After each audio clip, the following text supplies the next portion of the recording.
Halo, assalamualaikum warahmatullahi wabarakatuh. Halo teman-teman semua, welcome back to my channel. BTW jangan salpok sama jemuran di belakang ya teman-teman. Mohon dimaklum karena sekarang musim dingin, jadi jemurannya nggak bisa di luar, harus di dalam jemurnya. Kalau di luar nggak bisa kering soalnya. Oke teman-teman, di video kali ini aku pengen sedikit sharing ya. Jadi sebenarnya ini buat pembelajaran juga buat teman-teman mungkin ya, terutama buat cewek-cewek yang mau ke Korea. Karena kemarin baru aja aku di DM ya, seperti biasa banyak yang tanya tentang Korea gitu kan. Nah, kita sebut aja namanya Nuna gitu ya. Oke, Nuna ini ngechat saya nanya tentang, mau tanya-tanya tentang proses Korea. Awalnya cuma nanya prosesnya kalau cewek sama cowok itu gimana sih gitu kan.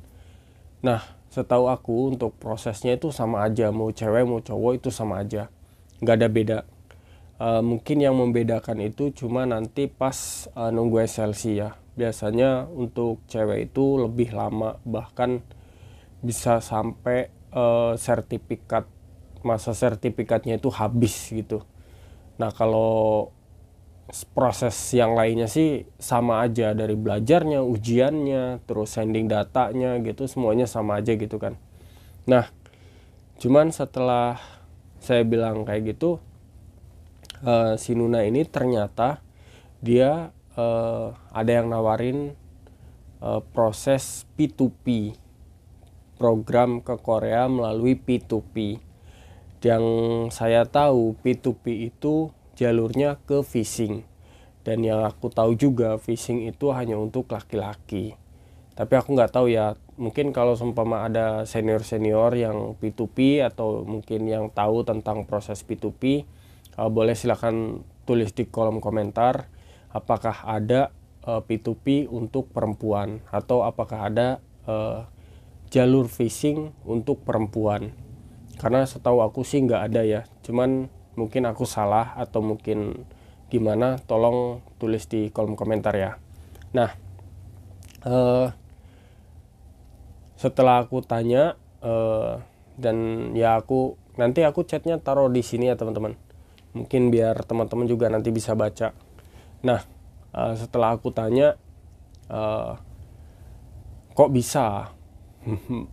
kok bisa sampai ke goda sama program P2P ini.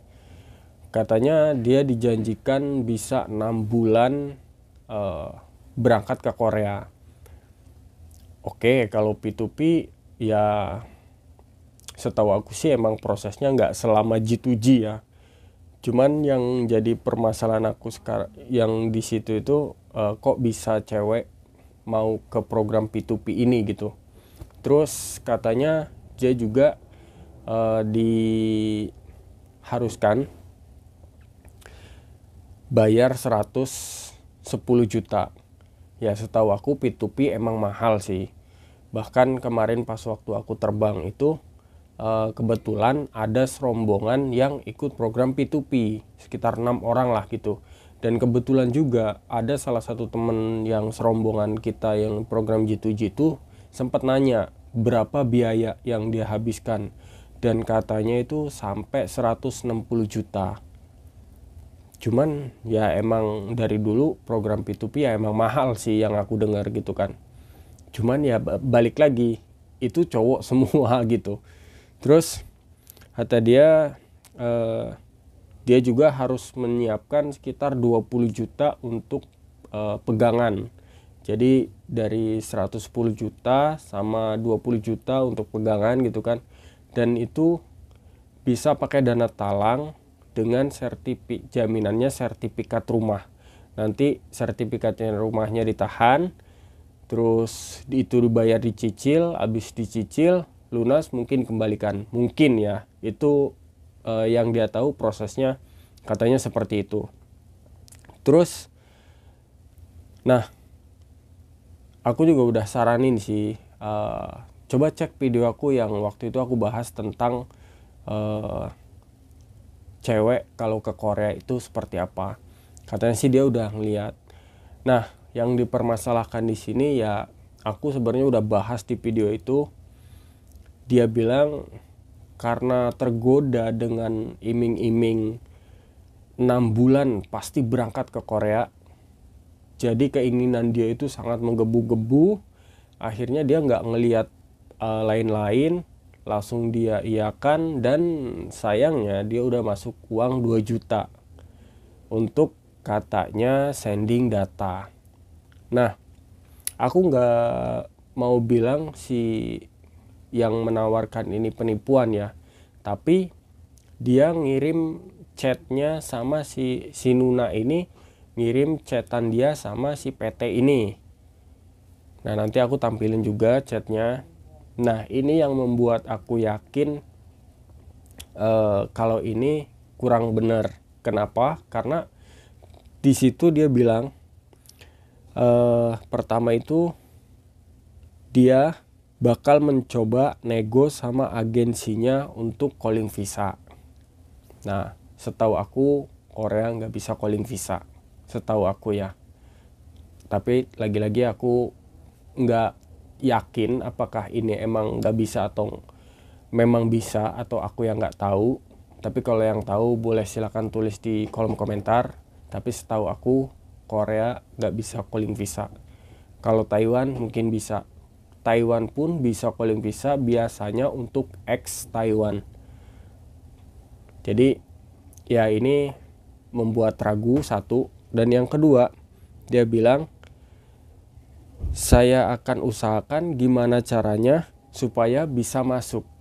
Nah, dari sini kayaknya menandakan kalau sebenarnya belum ada, sebelum dia ini belum ada. Kalau seumpamanya udah ada gitu kan, udah ada contohnya, mungkin dia nggak akan bilang kayak gini. Otomatis dia bilang, saya udah memberangkatkan kok, saya udah ini kok. Ini dia baru mau mencoba. Otomatis ya menurut aku ini salah satu yang benar-benar harus diperhatikan sih. Nah,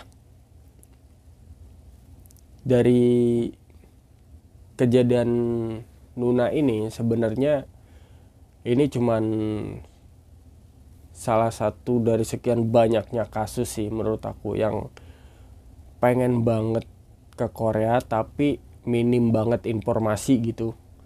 Ini banyak banget menurut aku. Nah, makanya di tujuan aku buat video yang waktu itu, yang di video ini sebenarnya untuk mewaspadai, untuk mengingatkan mbak-mbak terutama ya, apalagi udah ibu-ibu, untuk lebih berhati-hati. Saya nggak melarang siapapun mau ke Korea, bebas mau cewek cowok silahkan, karena ya itu hak masing-masing gitu kan. Kalian juga berhak buat mencari apa ya istilahnya, mencari rezeki dimanapun gitu. Cuman masalahnya kalau seumpama pengen kayak ikut program G2G, P2P gitu, ya kita harus tahu dulu informasinya, harus tahu dulu kejelasan bagaimana perjalanan untuk bisa bekerja sebagai TKI yang resmi gitu kan. Jangan sampai karena iming-iming, nah karena ketidaktahuan kita dan keinginan kita yang sangat-sangat pengen banget, akhirnya di situ si oknum itu bermain. Si oknum itu gampang banget buat masuk. Cuma dengan iming-iming, oh saya tuh udah pernah ke Korea. Mungkin dia pernah ke Korea, mungkin ya. Atau mungkin dia pernah foto-foto di Korea, entah itu waktu dulu dia kerja di Korea, entah itu dia traveling ke Korea dengan membuat foto-foto yang segala macam lah. Pokoknya pasti banyak banget cara si oknum ini buat bisa meyakinkan korbannya gitu. Nah, di sini saya ingin menekankan itu, hati-hati jangan sampai tergoda dengan gampangnya gitu. Kadang yang resmi pun bisa aja tertipu di berbagai macam hal, entah itu dari LPK, entah itu dari kayak pembuatan paspor dan segala macamnya, syarat-syarat untuk keperluan ininya, banyak banget pokoknya oknum itu sebenarnya ya. Apalagi ya oknum yang kayak gini, kayak PT apa segala macam itu. Makanya aku udah sering buat video untuk kewaspadaan gitu teman-teman yang masih ada di Indonesia, terutama ya buat cewek-cewek, mbak-mbak, nuna-nuna ini. Karena ya seperti itu, seperti yang tadi contohnya Nuna tadi. Jadi kita bisa ambil pelajaran dari Nuna ini. Jangan sampai kita mudah tergoda sama iming-iming yang akhirnya nanti kita menyesal gitu. Oke teman-teman, mungkin itu saja sharing video kali ini.